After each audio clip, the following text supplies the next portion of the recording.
Halina tayo ay magpuri sa Diyos na po natin.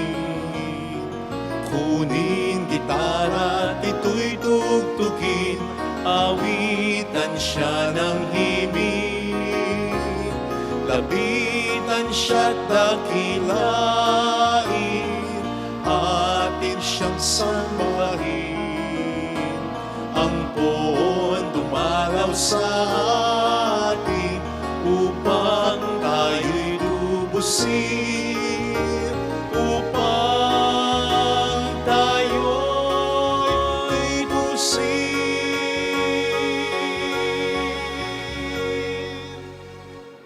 Sa ngalan ng Ama at ng Anak at ng Espiritu Santo. Amen. Sumainyo ang Panginoon. At sumaiyo rin. Ipagdiwang natin kaisa ng buong simbahan ng kapistahan ni Apostol San Andres upang tayo maging marapat sa pagdiriwang na ito. Halina't magsisimuna sa ating mga kasalanan. Inaamin ko.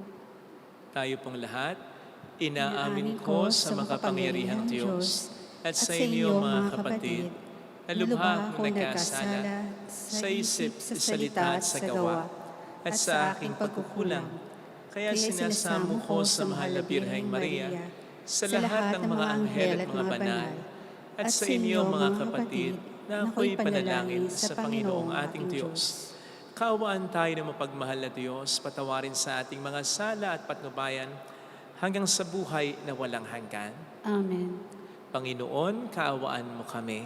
Panginoon, kaawaan mo kami. Kristo, kaawaan mo kami. Kristo, kaawaan mo kami. Panginoon, kaawaan mo kami. Panginoon, kaawaan mo kami.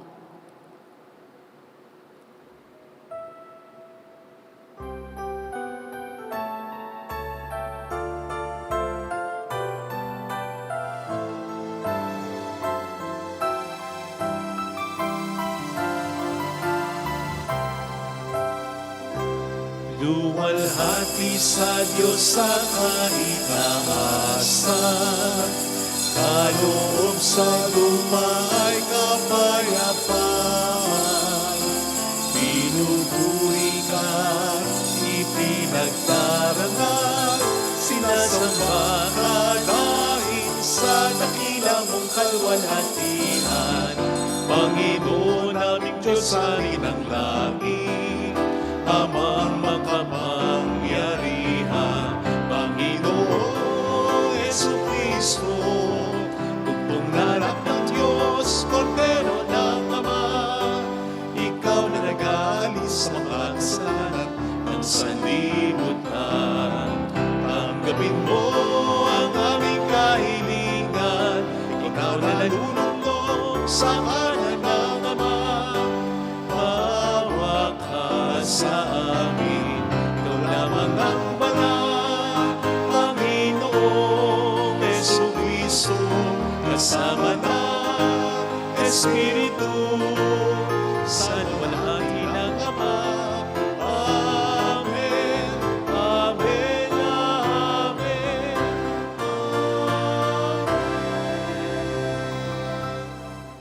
Iyuko natin ang ating ulo, manalangin tayo. Magdasal natin ang mga may sakit, ang mga nag-aalaga sa kanila, ang ating mga OFW, lalo na mga tumutulong sa ating simbahan. Manalangin tayo. Ama naming makapangyarihan, kami nakikiusap na iyong paunlakan. Sa hiling namin kami laging idalangin sa iyong harapan ni Apostol San Andres na nangaral at nangasiwa sa iyong sambayanan. Sa pamamagitan ni Jesucristo, kasama ng Espiritu Santo, magpasa walang hanggan. Amen.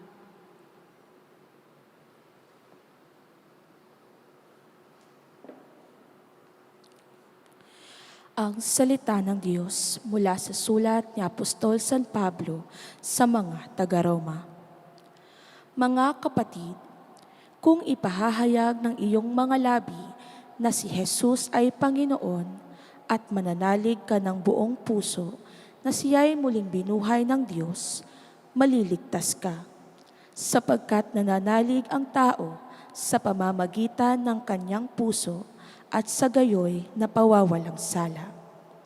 At nagpapahayag sa pamamagitan ng kanyang labi at sa gayoy naliligtas.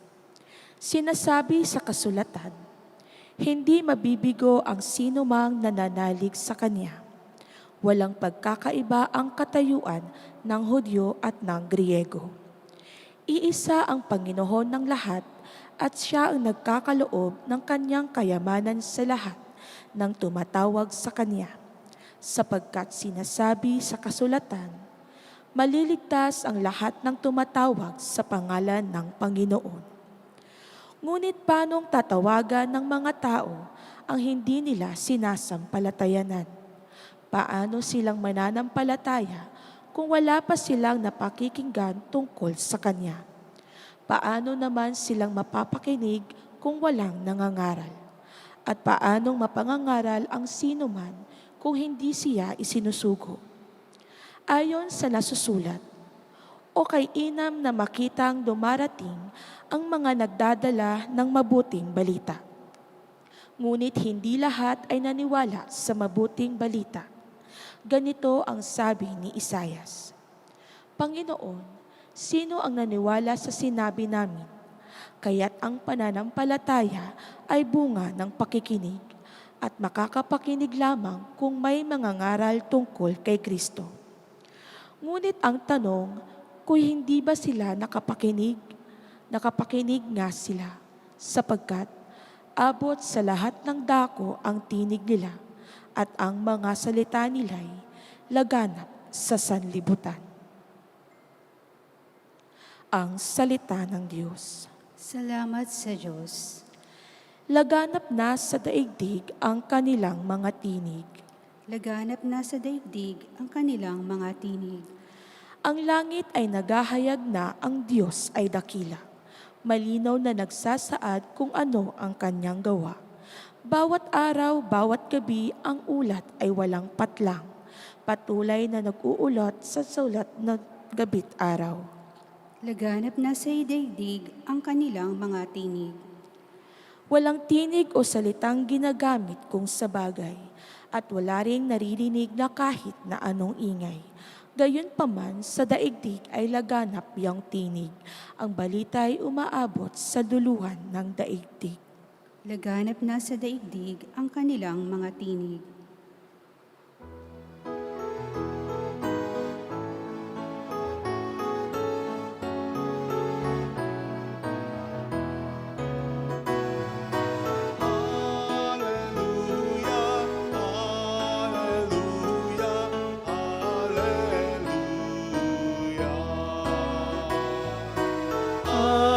Alleluia, alleluia, alleluia.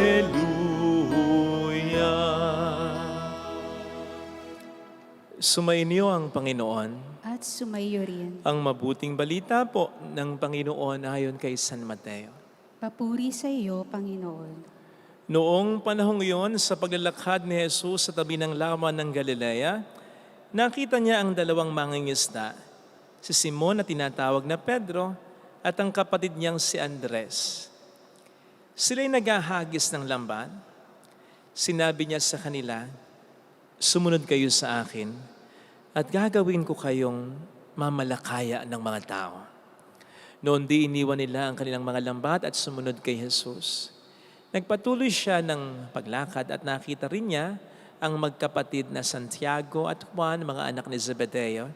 Sila'y nasa bangka kasama ang kanilang ama at naghahayuman ng lambat. Tinawag din sila ni Jesus, agad nilang iniwan ang bangka at ang kanilang ama at sumunod kay Jesus. Mga kapatid, ang mabuting balita po ng ating Panginoon. Pinupuri ka namin, Panginoong Heso Kristo. Welcome po sa Our Lady of Lasalette Quasay Parish, kung saan ayos lang umiyak. Samahan tayo ng mahal na ina sa pag-iyak at sa pagdarasal upang maging maayos ang lahat. Ayon po sa banal na kasulatan at sa tradisyon, ito po ang ilan sa mga nalalaman natin patungkol kay San Andres na ang kapistahan ay pinagdiriwang natin ngayon. Una, siya ang naging daan upang makilala ni Pedro si Kristo. Ikalawa, siya ang naging daan upang maihatid kay Kristo isang bata na may konting tinapay at isda, na naging daan naman para makakain ng libo-libong mga tao, na naging daan din naman ng pagsampalataya ng mga ito kay Kristo. Ikatlo, siya rin din ang naging daan upang makalapit ang mga Griego kay Kristo. At ikaapat, San Andres din ay naging daan upang makilala ng maraming mga tao sa Asia Minor at sa lugar na kung tawagin ngayon ay Istanbul, upang makilala ng maraming mga tao noon sa mga lugar na ito ang Panginoon.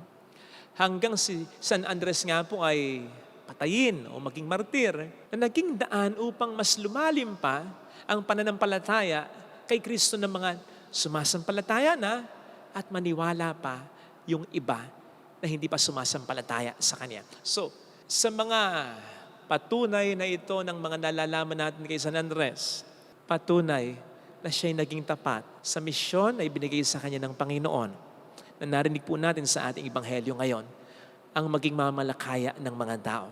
At bilang mga Kristiyano, ito rin po ang ating misyon mula noon hanggang ngayon. Ang maging daan tulad ni San Andres, upang ating Panginoon ay mas makilala, mas malapitan ng ating kapwa-tao ngayon. Maliwanag po ang sabi ni St. Paul sa ating unang pagbasa, ngunit paanong tatawagan ng mga tao ang hindi nila sinasampalatayanan?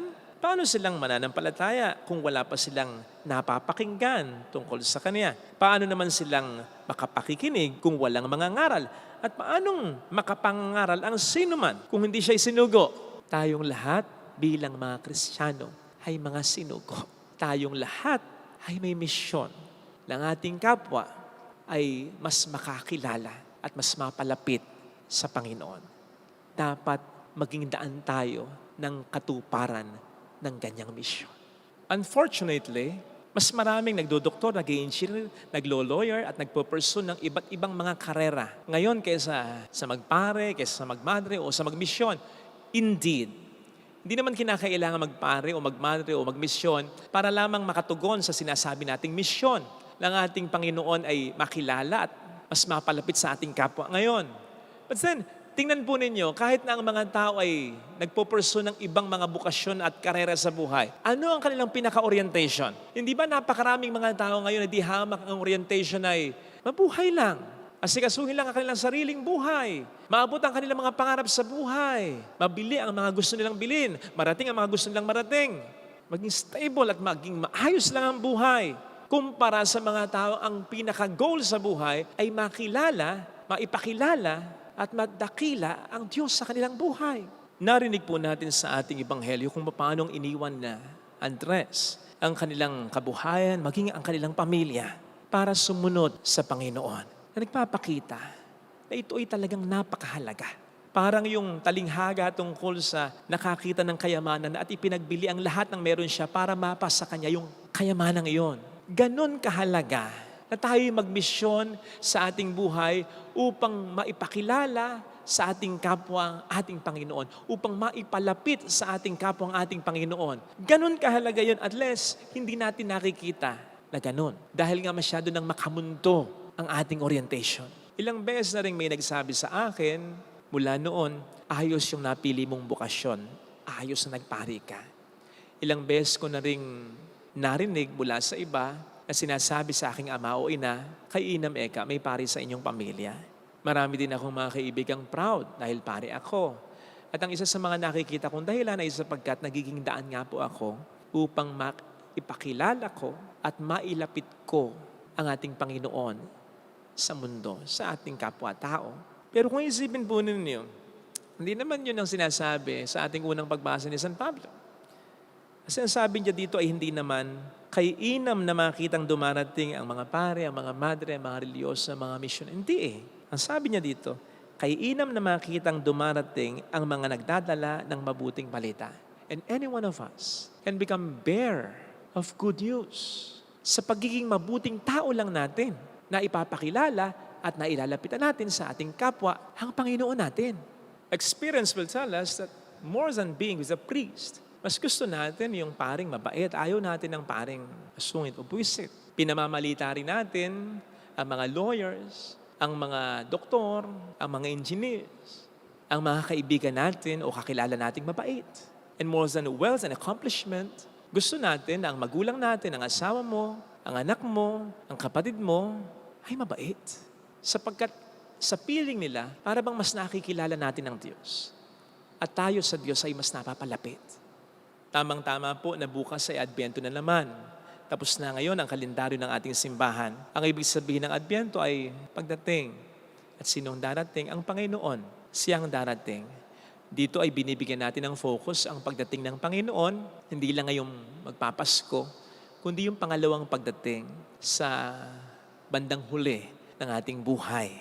Pero sana wag nating kakalimutan na ang Panginoon din naman ay araw-araw na dumarating sa ating buhay sa pamamagitan ng ating kapwa. Tayo nawa ay maging pagdating ng Panginoon sa buhay ng iba na kapag tayo'y dumarating na at nakakapiling na nila, ay masambit nila yung sinabi ni San Pablo sa ating unang pagbasa. Kay Inam na makitang ay dumarating na tagapagdala ng mabuting balita, tagapagdala ng pag-asa, tagapagdala ng pagmamahal, tagapagdala ng pangunawa, tagapagdala ng tulong sapagkat sa piling natin ay nararamdaman nila ang Panginoon. Ang daming mga nasisira ngayong long-distance relationship. Isa sa malaking dahilan ay yung hindi nila maramdaman ang presensya ng isa't isa. Kung paanong marami ding mga Kristiyano ngayon ang nasisira ang relasyon sa Diyos. At ang isa sa pinakamalaking dahilan ay sapagkat walang makapagparamdam sa kanila ng presensya ng Diyos.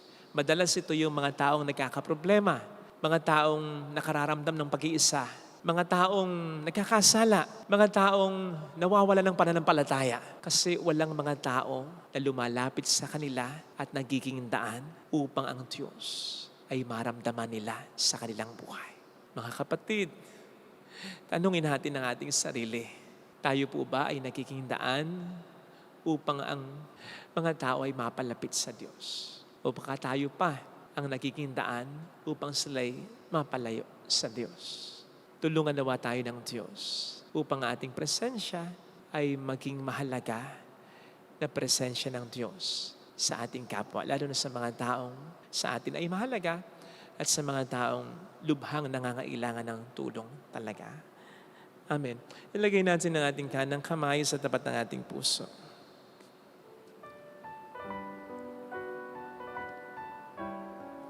Awitin natin. Alam kong may magagawa ang Diyos.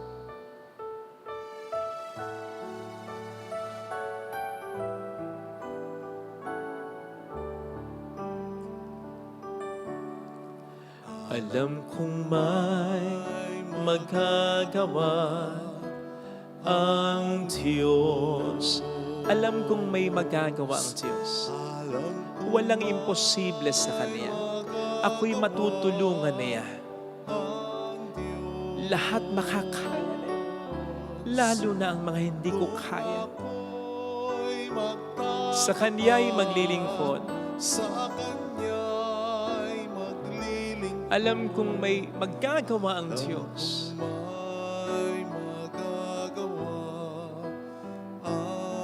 Alam kong diringhin ng Diyos ang samo ko. Sapagkat mahal niya ako. Alam kong diringhin ng Diyos ang samo ko. Alam niya ang pinagdaraanan ko. Kung ako'y magtatapat, sa Kanya'y maglilingkod. Alam kong diringgin ng Diyos ang samo ko. Pikit natin ang ating mga mata. Panginoon, tulungan mo po ako na maging matatag sa kabila ng mga problemang naharanasan ko sapagkat gusto ko rin naman na maging apostol mo, na magiging daan upang dakilain ka sa buhay ko. Tulungan mo po akong makayanan lahat ng mga pinagdaraanan ko sapagkat alam ko na sa pamamagitan ng pananampalataya ko sa kabila ng mga problema ko, mas maipapakilala kita, mas maipapakita kong maaasahan ka, mas maipapakita ko na may silbi ang pananampalataya ko sa iyo, na hindi ka magkukulang sa akin, na hindi mo ako pababayaan. Tulungan mo po ako, Panginoon, na mapanindigan, mapangatawanan ito. Hallelujah! Hallelujah! Purihin ng Diyos. Hallelujah! Pasalamatan siya. Siya ay muling babalik sa atin. Hindi niya tayo iiwan. Hindi niya tayo pababayaan. Paniwalaan natin yan. Hallelujah! Purihin ng Diyos. Hallelujah! Sa takdang panahon ay babalik ang Panginoon upang tayo ay kunin. Tapat siya sa Kaniyang mga pangako sa atin. Sabihin mo sa sarili mo, mayroong magandang mangyayari sa iyo. Ikaw ang inaasahan ng pamilya mo. Hindi man sa material na bagay o bukod sa material na bagay, yung pag-asang nagmumula sa iyo. Ikaw na palasimba, ikaw na paladasal, ikaw ang inaasahan nilang makapagpapatatag din ng pananampalataya nila. Huwag kang manghihinawa, huwag kang mawawala ng pag-asa. Maging apostol ka ng Diyos sa iyong pamilya. Sa kapwa mong nangangailangan talaga, iparamdam mo sa Kanya ang pagmamahal ng Diyos. Pakita mo sa Kanya na tamang magtiwala sa Diyos. Papuri sa Ama at sa Anak sa Espiritu Santo. Kapara ng sa unang-una, ngayon, magpakailanman at magpasawalang hanggan. Amen.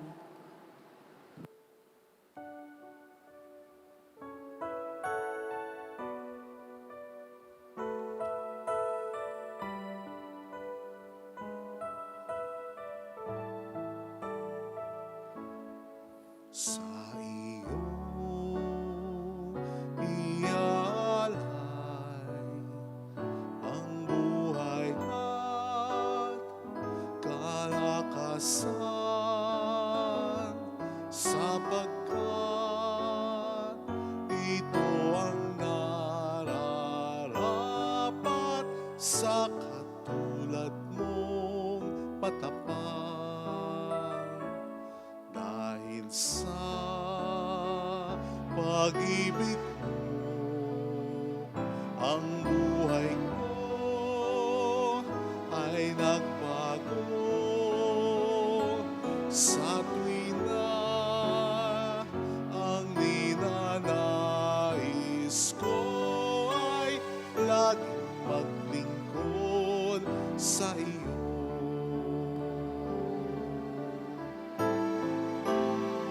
Sumasamba, sumasamo, maghahandog sa ngalan mo, pagkat sa'yo ay nadama ang pagmamahal ng Ama. Manalangin tayo, pang ating handog ay maging kalugod-lugod sa Diyos samang makapangyarihan. Tanggapin nawa ng Panginoon itong paghahain sa iyong mga kamay, sa kapurihan niya at karangalan, sa ating kapakinabangan at sa buong sambahayan niyang banal. Ama naming lumikha, pagbigyan mo kami upang sa aming mga alay na inihahain namin ngayong kapistahan ni San Andres ay maging kalugod-lugod kami sa ginagawang paghahanda at mabuhay kami sa pagtanggap sa iyong kaloob sa pamamagitan ni Heso Kristo. Asamang Espiritu Santo magpasa walang hanggan. Amen. Sumainyo ang Panginoon. At sumayo rin. Itaas sa Diyos ang inyong puso at diwa. Itinaas na namin sa Panginoon. Pasalamatan ng Panginoong ating Diyos. Marapat na siya ay pasalamatan. Ama naming makapangyarihan, tunay ngang marapat na ikaw ay pasalamatan sa pamamagitan ni Heso Kristo na aming Panginoon. Itinatag niya ang iyong sambayanan at ang mga apostol ay salig at katuwang sa pagpapanatili ng iyong pagmamahal at di magwawakas kahit kailan. Kaming sambayanan mo dito sa daigdig ay katibayan ng pamumuhay sa langit. Kaming narito ang tagapagpahiwatig sa pagkakaisa ng tanan sa iyong pag-ibig. Kaya kaisa ng mga anghel na nagsisiawit ng papuri sa iyo ng walang humpay sa kalangitan, kami nagbubunyi sa iyong kadakilaan. Santo, Santo, Santo, Panginoong Diyos ng mga hukbo, napupuno ang langit at lupa ng kadakilaan mo. Hosana sa kaitaasan. Pinagpala ang naparirito sa ngalan ng Panginoon. Hosana sa kaitaasan. Ama naming banal, ikaw po ang bukal ng tanang kabanalan, kaya't sa pamamagitan ng iyong Espiritu, gawin mong banal ang mga kaloob na ito upang para sa amin ay maging katawan at dugo ng iyong anak na aming Panginoong Heso Kristo. Bago niya pinagtiis ang kusang loob na maging handog, hinawakan niya ang tinapay, pinasalamatan kaniya, pinagkati-hati niya iyon, niabot sa kaniyang mga alagad at sinabi, tanggapin ninyong lahat ito at kanin. Ito ang aking katawan na iahandog para sa inyo.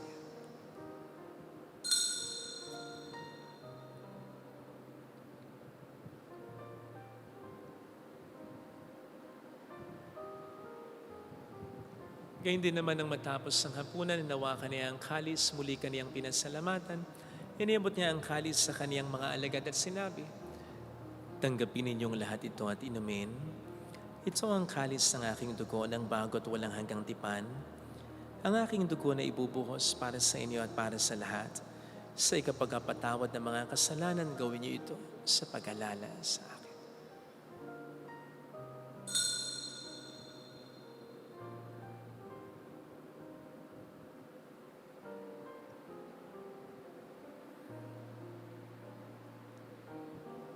Ipagbunyi natin ang misteryo ng ating pananampalataya. Si Kristo'y namatay, si Kristo'y nabuhay. Si Kristo'y babalik sa wakas ng panahon. Ama, ginagawa namin ngayon ang pag-alaala sa pagkamatay at muling pagkabuhay ng iyong anak, kaya inialay namin sa iyong tinapay ng buhay at ang kalis ng kaligtasan. Kami nagpapasalamat dahil kami iyong minarapat at tumayo sa harap mo para maglingkod sa iyo. Sinasamo namin kami na magsasalo sa katawan at dugo ni Kristo ay mabuklod sa pagkakaisa sa pamamagitan ng Espiritu Santo. Ama, lingapin mo ang iyong simbahang laganap sa buong daigdig. Puspusin mo kami sa pag-ibig. Kaysa ni Francisco na aming Papa, ni Janis na aming Obispo at ng Tanang Kaparian, alalahanin mo po ang mga kapatid naming nahimlay na may pag-asang sila'y muling mabubuhay, lalo na pong aming mga ipagdarasal. Saglit tayong yumuko at ipagdasal ang ating mga minamahal na yumao. Kaawaan mo sila at patuloyin sa iyong kaliwanagan. Kaawaan mo at pagkingtapatin kaming lahat na makasalo sa iyong buhay na walang wakas. Kaisa ang mahal na Birhen ng Lasalet, ang ina ng Diyos. Isanuse ang kabiyak ng kanyang puso, lahat ng mga banal na namuhay dito sa daigdig ng kalugod-lugod sa iyo. May pagdiwang nawa namin ang pagpupuri sa ikararangal mo sa pamamagitan ng iyong anak at sa aming Panginoong Jesucristo. Sa pamamagitan ni Kristo kasama niya at sa Kanya, ang lahat ng parangal, papuri ay sa iyo, Diyos samang makapangyarihan. Kasama ang Espiritu Santo, magpa sa walang hanggan. Amen. Tumawag tayo sa ating Ama.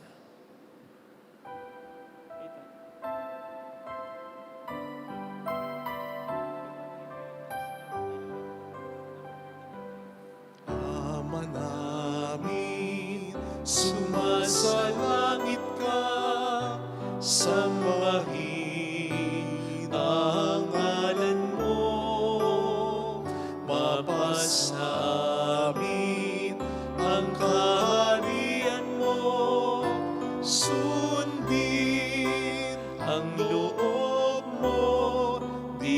sa lupa para nang sa langit.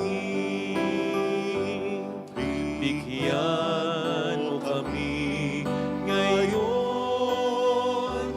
ng aming kakanin sa araw-araw.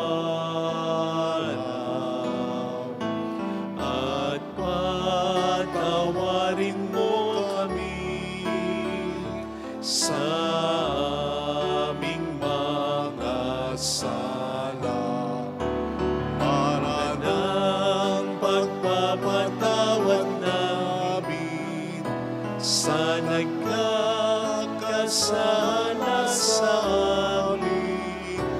At huwag mo kami ipahintulot sa tukso, at ihadya mo kami sa lahat ng masama.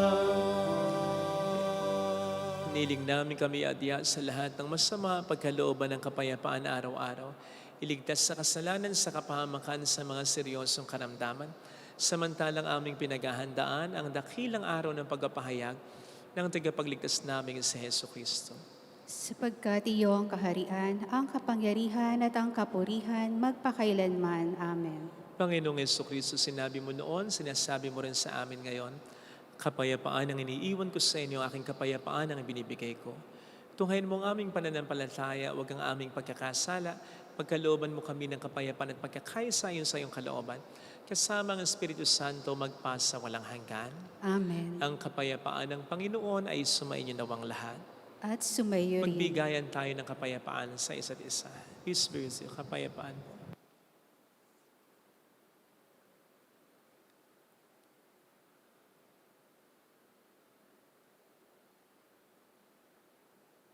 Kordero ng Diyos na nag-aalis sa ng mga kasalanan ng sanlibutan, maawa ka sa amin.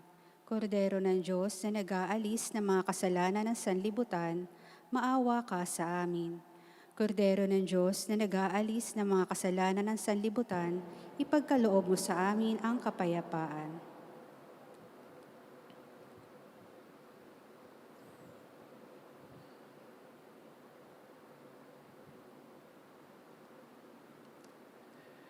Narito sa harap natin ng Panginoon ang ating buhay at kaligtasan.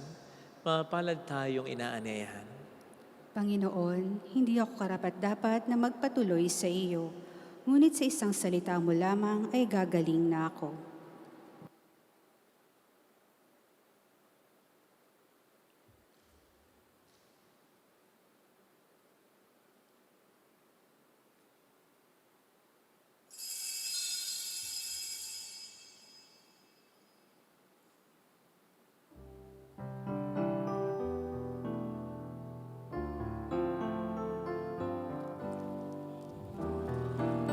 Panalangin para sa espiritual na pakikinabang.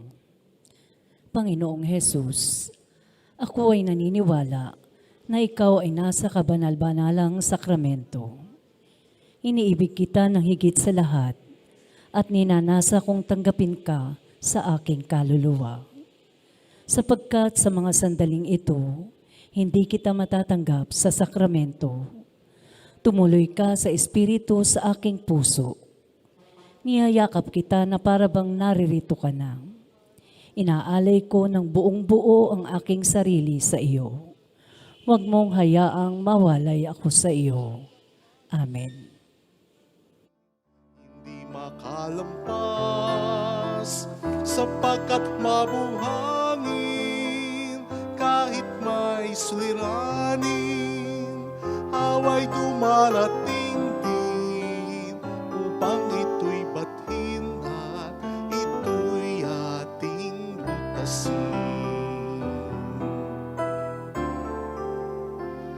Bawat alon sa dagat, tinig na tumatawa, habang naghahayuma o namamalakaya, lambat ng aking buhay, maaari sumalakaya ng taong iyong hirap. Umayo ka sa laot ng aking karagatan. Ang lambat ay ihulog sa dakong kalaliman sa iyong salita. At kung ika'y kapiling, mga kawan sa dagat ay huhulihin sa iyong salita. At kung ika'y kapiling, mga kawan sa dagat ay huhulihin.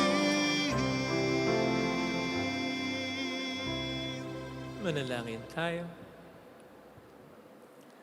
Ama naming mapagmahal, ang banal na pakikinabang ay magpalakas nawa sa amin upang ayon sa halimbawa ni Apostol San Andres, kaming mga umaako sa kamatayan ni Kristo, ay paging tapating mamuhay ng maluwalhati kaisa niya sa piling mo, sa pamamagitan niya kasama ng Espiritu Santo magpasa walang hanggan. Amen.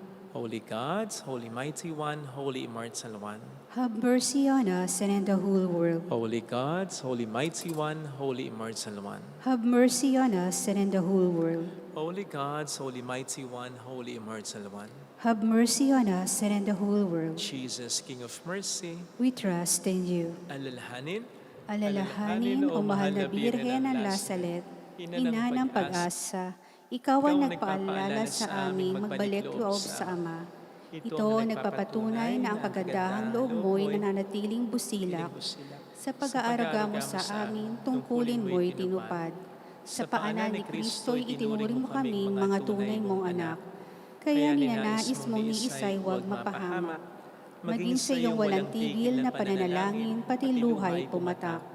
Huwag namang mawala ng saysay ang iyong paghihirap. Hiling nawa namin sa iyo o aming inangyag, na matapos ang pakikibakan namin sa mundong ito at sa pananatili naming tapat kay Kristo, sa kapurihan mo'y makabihagi kaming ganap, upang kung nasaan ka ngayon ay maparoon din kaming lahat. At ang kaganapan ng kalwalatian ng Diyos Ama ay tuluyang matupad, siya nawa. mahal na Birhen ng Lasalet, tagapagkasundo ng mga makasalanan. Ipanalangin mo walang patid kaming mga dumudulog sa iyo. Maraming salamat po sa inyong pakikisa, gayon din sa inyong mga tinutulong na nagiging dahilan para makatulong din po tayo sa iba. Nagpapagawa po tayo ng mga chapels ngayon. Soon, ipapakita ko po sa inyo yung update sa pinapagawa nating chapel na yung isa matatapos na talaga. Samantalang magsisimula naman po tayo sa iba. Salamat po. Sumayin niyo ang Panginoon. At sumayo rin. Pagpalain kayo kasama ng ating pamilya na mapagmahal at Diyos, ng Ama at ng Anak at ng Espiritu Santo. Amen. Umayo tayo sa kapayapaan ni Kristo. Salamat sa Diyos. Salamat po.